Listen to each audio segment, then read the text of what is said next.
ខែនេះដល់រដូវកាលទំពាំងហើយថ្ងៃហ្នឹងក៏ចេញប្រតិបត្តិការទៅកាច់ទំពាំងដែរហើយ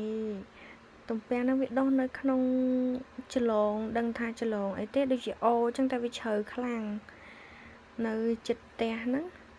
ហើយខ្ញុំនិយាយទៅខ្ញុំអត់សូវហ៊ានទេខ្ញុំខ្លាចខ្ញុំទៅបីឃើញរបស់នៅជប៉ុនខ្ញុំអត់ដែលហ៊ានប៉ះពាល់ដករបស់គេទៅបីវាដុះតាមព្រៃក៏ដោយ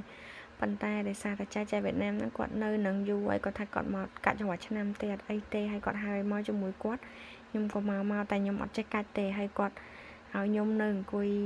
ចាំតែបកទេគាត់កាច់បោះមកខ្ញុំអង្គុយបកទៅតាមគេតាមឯងនិយាយត្រង់ពីនៅក្មេងខ្ញុំអត់ចេះញ៉ាំទំពាំងទេ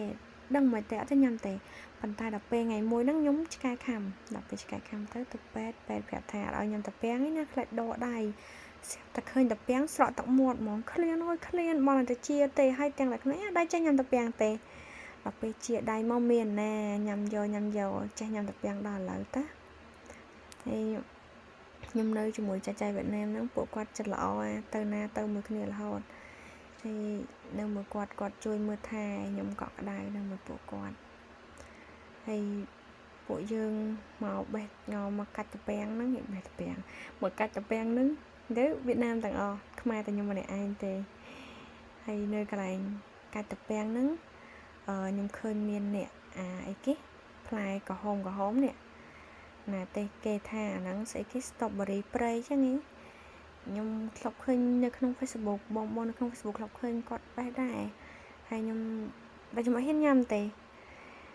ហើយឃើញចៅវៀតណាមគាត់ញ៉ាំគាត់ថារសជាតិជូរអែមទេសាក់ញ៉ាំសាក់មើលទៅខ្ញុំអត់ហ៊ានញ៉ាំតែឃើញតំណងស្អាត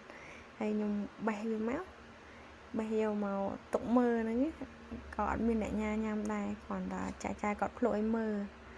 ហើយណាគេខ្លះធ្លាប់ញ៉ាំstrawberry ព្រៃហ្នឹងណាចាំប្រាប់ផងរសជាតិវាមិនដែរឃើញវាស្អាតវាខ្ជូតតែអត់ហ៊ានញ៉ាំហើយឥឡូវយើងនឹងទៅផ្ទះវិញហើយដកបាត់ទៅផ្ទះហើយកាច់បានមួយបេហើយឡើងមួយបេអង្